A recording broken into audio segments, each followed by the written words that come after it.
സംസ്ഥാനത്ത് ഉടൻ load shedding ഏർപ്പെടുത്താൻ ആലോചിക്കുന്നില്ലെന്ന് മന്ത്രി കെ കൃഷ്ണൻകുട്ടി. അമിത ഉപഭോഗമാണ് അപ്രഖ്യാപിത ലോഡ് ഷെഡിംഗിലേക്ക് നയിച്ചത്. വൈദ്യുതി ഉപയോഗം നിയന്ത്രിക്കാൻ കഴിഞ്ഞില്ലെങ്കിൽ സംസ്ഥാനം വൈദ്യുതി പ്രതിസന്ധിയിലേക്ക് കടക്കും. പ്രതിദിന ഉപയോഗം 110 ദശലക്ഷം യൂണിറ്റ് വരെ എത്തിയത് വലിയ പ്രതിസന്ധിയാണെന്നും മന്ത്രി കെ കൃഷ്ണൻകുട്ടി പറഞ്ഞു. നിഖിൽ പ്രമേഷ് പാലക്കാട് നിന്ന് കൂടുതൽ വിവരങ്ങളുമായി ചേരുന്നുണ്ട്. നിഖിലിനൊപ്പം വൈദ്യുതി മന്ത്രിയുമുണ്ട്.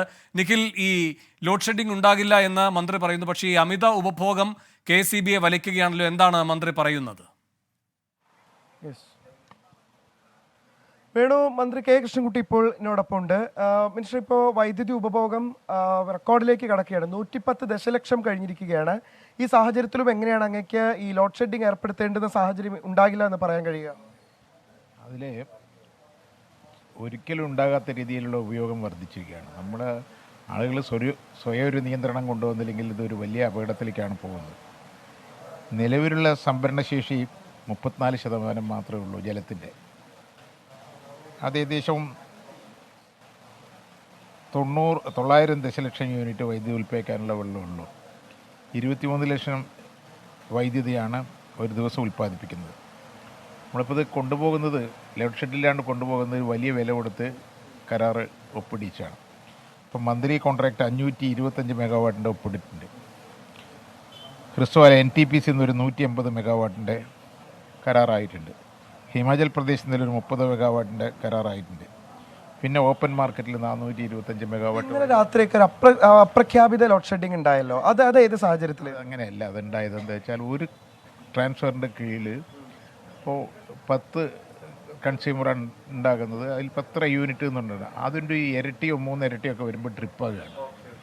അങ്ങനെ വരുന്നതാണ് വോൾട്ടേജ് കുറഞ്ഞിട്ട്. അതായത് ഇപ്പോൾ ഒരു AC വയ്ക്കുന്നവർ വീട്ടിലൊരു 4 AC വെച്ചാൽ എന്ത് ചെയ്യും? നമുക്ക് അതൊന്നും ചെയ്യാൻ പറ്റില്ല. അതായത് വൈദ്യുതിൻ്റെ ഉപയോഗം വല്ലാതെ വർദ്ധിച്ച് കൂടുന്നത് കൊണ്ടുണ്ടാകുന്ന ഡ്രിപ്പ് അകലാണ്, ലോഡ് ഷെഡിങ് അല്ല.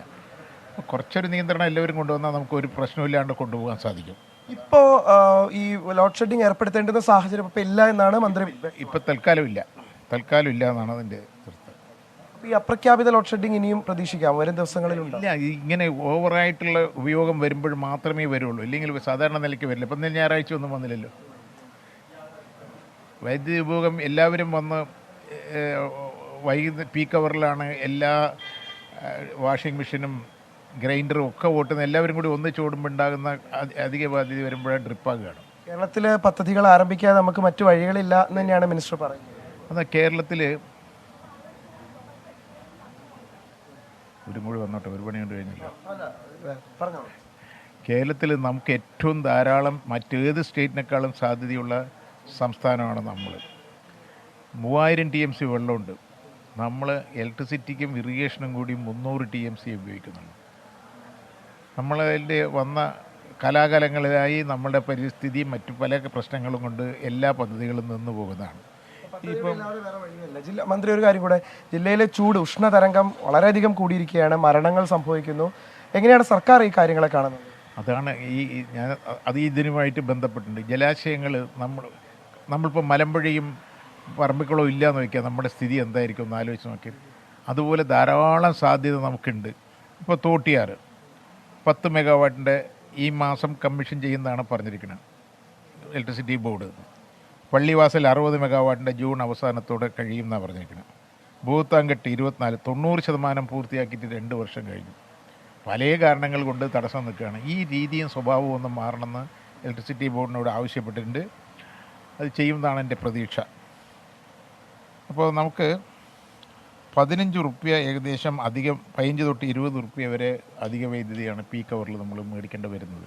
അതിലൂടെയാണ് ഈ പ്രതിസന്ധി ഇപ്പോൾ നമ്മൾ മറികടക്കുന്നത്. അപ്പോൾ ഒരു ദിവസം 15 കോടി റുപ്യയുടെ നഷ്ടം KCBക്ക് സഹിച്ചുകൊണ്ടാണ് ഇത് ചെയ്യുന്നത്. എത്ര നാൾ ഈ നഷ്ടം സഹിച്ചുകൊണ്ട് മുന്നോട്ട് പോകാം? നമുക്ക് ഈ ജൂൺ വരെ പോകാനുള്ള പദ്ധതി ആവിഷ്കരിച്ചിട്ടുണ്ടല്ലോ. എൻ്റെ ഇടയിൽ മഴയൊക്കെ കിട്ടിയാൽ കുറച്ചൊക്കെ ഒരു സമാധാനം വരുന്നു. ഉപയോഗം കമ്മിയാൽ നമുക്ക് കമ്മി വരുമല്ലോ, അതാണ് എൻ്റെ സ്ഥിതി. അതേപോലെ നമുക്ക് പദ്ധതികൾ, അത് നിങ്ങളുടെയൊക്കെ സഹായം ഉണ്ടാകണമെന്നാണ് എൻ്റെ അഭിപ്രായം. മാങ്കുളം 40 മെഗാവാട്ടിൻ്റെ ആരംഭിച്ചിട്ടുണ്ട്.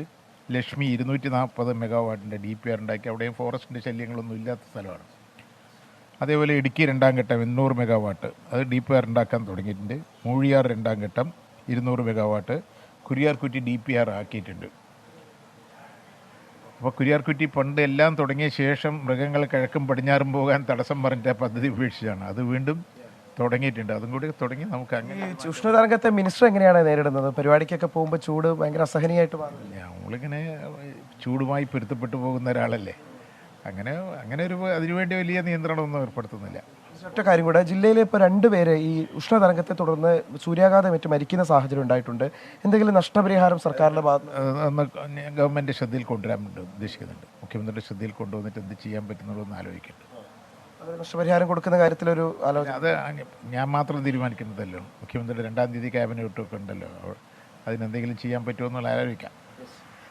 വേണു, എന്തായാലും ഈ വൈദ്യുതി ഉപഭോഗം വളരെയധികം കൂടുന്ന സാഹചര്യത്തിൽ ലോഡ് ഷെഡിംഗ് എന്തായാലും ജൂൺ വരെ ഏർപ്പെടുത്തുന്ന സാഹചര്യം, അതിനുള്ള അധിക വൈദ്യുതി വാങ്ങിക്കൊണ്ട് ആ പ്രതിസന്ധി പരിഹരിക്കാൻ ശ്രമിക്കുന്നുണ്ട് എന്നാണ് മന്ത്രി കെ കൃഷ്ണൻകുട്ടി വ്യക്തമാക്കുന്നത്. ശരി, നിഖിൽ പ്രമേഷാണ് വൈദ്യമന്ത്രിയുമായി സംസാരിച്ചത്.